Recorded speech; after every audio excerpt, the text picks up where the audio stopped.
Hey there, my name is Trail. I've been working on a Deadpool cosplay, and I wanted it to be kind of a hybrid of the different comic variations. So today I'm going to show you how I made these cosplay shoes based on the original late 90s, early 2000s standalone run of the Deadpool comic.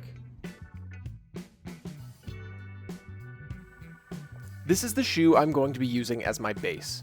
I found these on Amazon, but any slip-on deck shoe style will work. The first step is to make our fabric cover. I'm using the same pattern as my classic comic shoe, so you can check out that video for more detail on the process. The difference here is that I'm only cutting out a top and back piece and not the bottom, since I want the shoe to keep its grip. Next, we're going to sew the first ankle seam. I'm using a number 4 stitch on my machine, which is a narrow zigzag stitch that lets the fabric stretch while still looking like a straight stitch. Line your pieces up at the top edge with the right side facing together. Don't let the fabric stretch while you sew, and make sure to keep that ½ seam allowance. Then, press the seam open and go back over with a top stitch on both sides of the initial seam. This is called a double top stitch, and I think it offers a nice utilitarian look.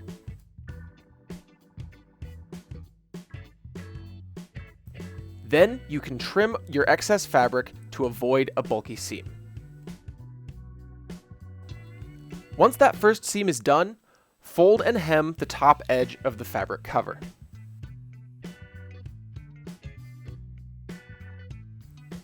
The second ankle seam is going to be your zipper. Start at the bottom and only sew about 1.5 inches of the way up. Then switch to a zipper foot and a normal straight stitch and install an invisible zipper. Invisible zippers are tricky, so let me know in the comments if you'd like a longer video about how to install one properly. I ended up top stitching mine to try and match the other seam, and trimmed my 8-inch zipper short and sealed the end with super glue. Then go back to that first 1.5 inch seam and top stitch the sides. Make sure you mirror each foot so both shoes are symmetrical. For this pair, I put my zippers on the outside of the ankle.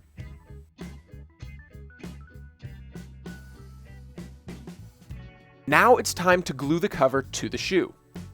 Go over the outsole with some sandpaper to prep the surface for gluing. Paint a layer of contact cement onto the bottom edge of the shoe fabric about 1/2 inch wide. Then do the same on the back side of the bottom edge of the fabric cover. Carefully slide the cover over the top and then press the edges into place. Plan to let the fabric overlap just a bit so that the next step looks cleaner. As you can see, I'm using super glue in some spots to make sure the fabric bonds well to the shoe rubber. Cut several strips of 2mm craft foam to the same width as your outer sole edge. Coat one side of the strips with contact cement and do the same on the outer sole of the shoe. If you have long enough foam to get a single strip all the way around, this will look the best. If your strips are a bit shorter, like mine, try to be strategic about where you place your seams. Also, since I've worn these a couple of times already since making them, I've had some peeling and tearing. I already used super glue to make sure the foam stuck to the fabric overlap, but I would recommend putting some along the bottom edge too. Next, make the toe cap. Trace the front of the shoe onto paper and draw a trapezoid shape. Mine is about 3 inches long and 2 inches wide at the narrow end. Then, cut that out and transfer it onto 2mm foam. Cut out the foam pieces and mark the corners on the shoe. This will let you know where to apply contact cement while avoiding leaving behind any obvious trace lines on the fabric. Apply your contact cement to the fabric and the foam toe cap. Then glue them together. I recommend starting at the rounded edge and then working your way up so that you get a smooth seam in the foam. Feel free to reach inside the shoe to make sure you get enough pressure on your glue. And as you can see, I used super glue as well to keep the corners secure and permanent. Finally, take a heat gun and carefully go over all of the exposed foam on the shoe to heat seal the surface. Now it's time for the ankle cuff. Cut a 2-inch wide strip of 5mm craft foam long enough to wrap around your ankle with the shoe and your costume underneath. Measure out where you want your detail strips to be, trace those lines onto the foam, then cut the cuff in half right at the middle. Now use hot glue to add a strip of elastic. Score the back of the foam about 1 inch wide so the glue can adhere to the foam better. Use the high temp setting and add a piece of 2-inch black elastic, leaving about a 1/2 inch gap between the two halves of the cuff. Then cover the elastic edges with a line of hot glue to make everything a bit more secure. Adding this gap for the elastic might affect the fit of your cuff, so make sure you continue to double check how it fits throughout this whole process. Now we get to start adding our details. I grabbed these mini parachute buckles and spray painted them silver.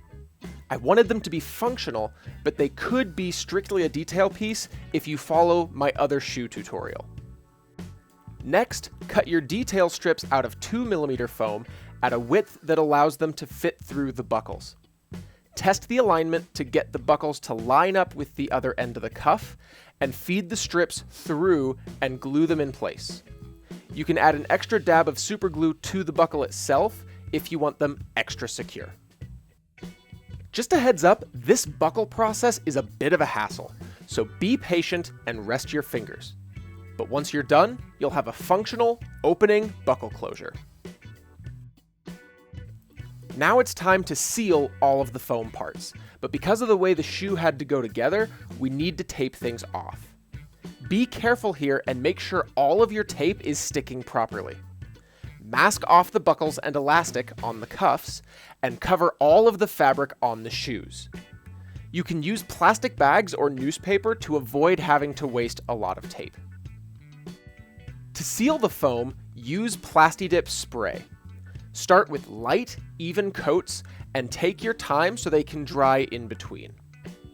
I've found that direct sunlight can help speed up the process. Don't go too fast or too heavy, or you'll mess up the texture. This is especially important if you're leaving the Plastidip as the final finish, like I am. Finally, put all of the pieces together. Use contact cement along the top edge of the fabric and the cuff, leaving at least a 2-inch gap around the zipper and the buckles. Press everything together for a good bond, and you're done.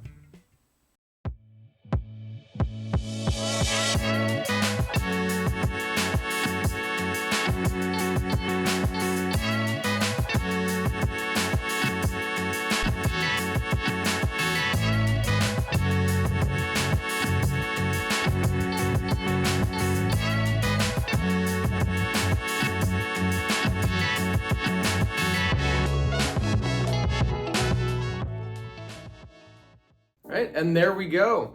Between the two pairs of shoes that I have made, these have been my favorites so far. I like the way this design looks in the particular comic that I referenced it from, and they're the ones that I've worn the most. Now, that is apparent, unfortunately, as I was talking about with that peeling down here. Again, ideally, if you were to just make sure you got some super glue on there, possibly just super glue as the main adhesive might be the way to go. Part of it is also that I tried to do some choreography and some fight stuff in these shoes on a foam carpet floor, so that might be the real reason they're torn up and not the smooth cement of a convention floor. Between both of these, I really like them both. These ones are also comfortable, and I do really like the simplicity. I've been meaning to lean into wearing that like true classic look a little more often, and I've got a couple more projects I'm wanting to work on to be able to do that for a completed cosplay. But there are also aspects about both of these that I really like. One thing for you to keep in mind is going to be the difference in these cuffs. I personally like the way that these ones turned out, and having that elastic right there is a little more forgiving when you're wearing it. The buckles just look really cool. However, these buckles are so small that they are a bit finicky, and in terms of building it, that version is not very forgiving. This one is the easiest to make because those buckles are just detail. Again, if you were to want to use those just on the outside here, not attached to anything, and then do this Velcro method, the Velcro method is easier both to make and to maybe not get your measurements quite right, but still have it work because of the adjustable nature of that Velcro. So if you haven't seen it already and you want to learn how to make this version of the shoe, I've already got a tutorial out for that. There will be a link up here somewhere, or you can just go check it out on my channel. As for this shoe, that's all I've got for you, so I hope you liked the video. Please subscribe to the channel if you want to see more projects like this, especially if you want to see the rest of the Deadpool cosplay and how this whole thing ends up turning out. Thank you for watching. I'll see you in the next one.